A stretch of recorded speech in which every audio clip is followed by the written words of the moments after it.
येण्यासाठी वेळ मिळाला नाही. या ठिकाणच्या व्यवस्था ज्या काही पोलीस यंत्रणा आहेत त्यांना इथे वेळ मिळालेला नाही. इथे शासनाचा कोणच प्रतिनिधी नाही. आज आमच्या भगिनी प्रशिक्षणार्थी 9 दिवसापासून या ठिकाणी या उपोषणार्थ्याबरोबर उपाशी आहेत. अशा परिस्थितीमध्ये एकाला तुपाशी आणि एकाला उपाशी ठेवण्याचं जे शासनाचं धोरण आहे, हेच आहे का तुमचा सर्वांच्या बाबतीमध्ये सर्वांना समान दृष्टीनं पाहण्याचा उद्देश? देवेंद्रजी, तुम्हाला याचं उत्तर द्यावं लागेल. राज्य सरकारला एक गरीब व्यक्ती आज आपल्या कुटुंबासह, आपल्या पत्नीसह, आपली वृद्ध आई, लहान 2 बाळ आणि हे प्रशिक्षणार्थी महाराष्ट्रातले घेऊन आज या मंदिरामध्ये बसलेला आहे. या मंदिरामध्ये बसलेल्या प्रशिक्षणार्थ्याकडे तुमचे मायेचं ममत्व कुठं गेलं देवेंद्रजी? कुठं गेलं एकनाथ मामा? तुमचे भाचे, तुमच्या या बहिणी, या भाच्या या 9 दिवसापासून उपोषणात आहेत मामा. नाव मोठं आणि लक्षण खोटं. योजनेचं नाव दिलात मुख्यमंत्री युवा कार्य प्रशिक्षण योजना, आणि या योजनेच्या माध्यमातून प्रशिक्षण घेतलेल्या प्रशिक्षणार्थी आज उपोषण करून तुम्हाला न्याय मागतायत. त्यांना तुम्हाला भेटायला वेळ मिळाला नाही, त्यांचं सांत्वन करायला वेळ मिळाला नाही, त्यांना आधार द्यायला वेळ मिळाला नाही, त्यांना धीर द्यायला वेळ मिळाला नाही. कुठं फेडाल ही पाप? हे नक्कीच महापाप घडलेलं आहे. हे महाराष्ट्राच्या संस्कृतीला अजिबात शोभणारी घटना नाही आहे. हा साधू संतांचा महाराष्ट्र म्हणून आपण ओळखतो. या साधू संतांच्या महाराष्ट्रामध्ये 9 दिवस एक तरुण असंख्य प्रशिक्षणार्थ्यांना घेऊन, कुटुंबियांना घेऊन उपोषण करतोय, आणि त्याच्याकडे बघण्याचा दृष्टिकोन इतका उदासीन जर राज्य सरकारचा असेल तर ही अत्यंत महाराष्ट्रातल्या जनतेनं या बाबतीत खूप मोठं चिंतन करण्याची गरज आहे. म्हणून महाराष्ट्रातल्या प्रशिक्षणार्थी भावांनो, थोडंसं या राज्य सरकार संवेदना बोथट झालेलं हे सरकार आहे. या सरकारला जरांगे साहेबांची भाषाच कळते. आमच्यासारख्या सुशिक्षित तरुणांच्या कायदेशीर संवैधानिक मार्गाने लढणाऱ्या आणि विनंती वजा करून न्याय मागणाऱ्या लोकांची भाषा यांना कळत नाही. यांना जरांगे पाटील साहेबांचीच भाषा कळते, असंच आता आपणाला म्हणावं लागतंय. यामुळं आज 9वा दिवस आहे. उद्या जर या प्रशिक्षणार्थ्याच्या जीवाला जर काही बरं वाईट झालं तर या प्रशिक्षणार्थ्याच्या परिवाराची नैतिक जबाबदारी कोण घेणार आहे? या परिवाराला उघड्यावर पडल्यानंतर कोण सांभाळ करणार आहे? याचं सुद्धा उत्तर राज्य सरकारला द्यावं लागेल. म्हणून मी आपल्या सर्व प्रशिक्षणार्थी बांधवांना, इथं उपस्थित असलेले प्रशिक्षणार्थी बांधव आणि उपोषणार्थी अभिलालजी देवरे, तुम्ही चिंता करू नका.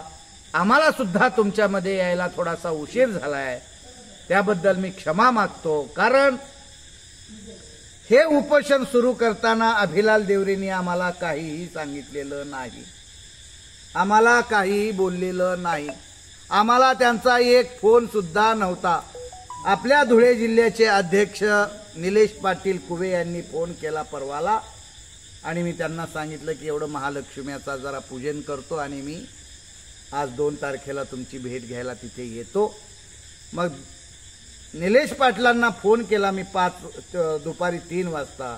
ते फोनच उचले नात. मग त्यांचा फोन आला 6 वाजता, आणि मग त्यांनी सांगितलं की मी तिथे नाही, माझी तब्येत बरी नाही. अरे म्हणलं, अभिलाल दादांनी आम्हाला बोलवलेलं नाही, तुम्ही आम्हाला सांगितलंय.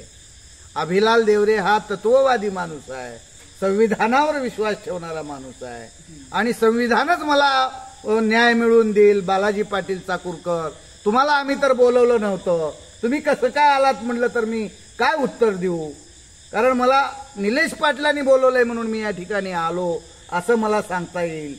तर ते म्हणले की मी त्यांना फोन करतो. मग त्यांचा फोन मला 6 वाजता आलेला आहे, 6-6:30ला आज फोन आलाय.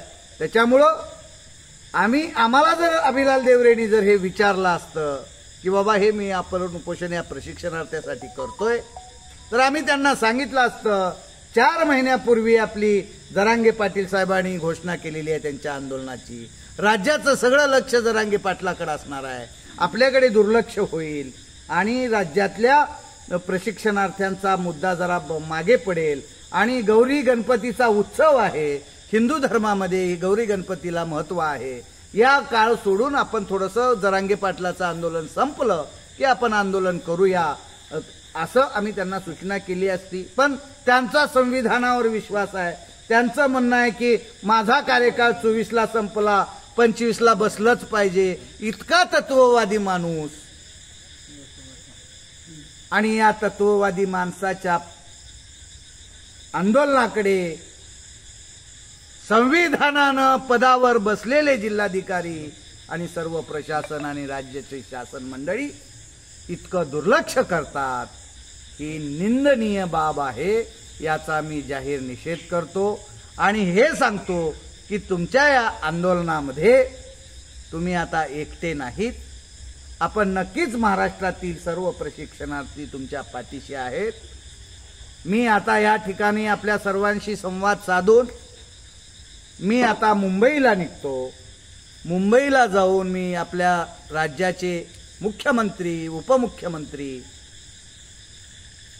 कौशल्य विभागाचे मंत्री, आपल्या राज्याचे कौशल्य विभागाचे आयोग आणि आपल्या धुळे जिल्ह्याचे पालकमंत्री यापैकी जेवढ्या लोकांची शक्य होईल तेवढे भेट घेऊन आपल्या आंदोलनाची तीव्रता, दाहकता त्यांच्या लक्षात आणून देतो. कारण इथं बसून काही होईल मला असं वाटत नाही. संख्याही आपली अल्प आहे. उद्या जर संख्या आली तर आणखी संख्येचा प्रभाव आपल्या प्रशासनावर पडेल. म्हणून मी इथे बसून मला वाटत नाही की अभिलाल दादाचं आंदोलन हे शासनाच्या लक्षात येईल. कारण मीडिया पण नाही इथे, प्रिंट मीडिया पण नाही. बऱ्याच लोकांना मी येत असताना मी सगळ्याशी बोलत आलोय. जेवढ्या शासकीय कौशल्य विभागाच्या आयुक्ताशी बोललेलो आहे.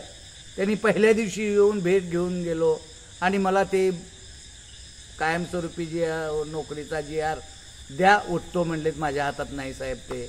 अरे पण तुमच्या हातात नाही, पण तुमच्या भागात एक प्रशिक्षणार्थी जीवन मरणाची लढाई लढतोय, त्यांचा शासनाच्या लक्षात तरी आणून द्यायला पाहिजे. अशा प्रकारची मी त्यांना गोष्ट सुद्धा बोलून दाखवली. मी काय बोललोय ते जरा थोडंसं ऐका वाटलं तर, कारण हे खूप वाईट वाटतं. पोटामध्ये आग पडते अशा सगळ्या गोष्टी पाहत असताना. मी फार सरळ मार्गी मनुष्य आहे. मला आज फेज पोटामध्ये एक, ओठामध्ये एक सवय नसल्यामुळे काही लोक माझ्यावर सुद्धा दुःखी होतात. आणि कुणी झालं तर मला त्याची काही चिंता नसते. आपल्या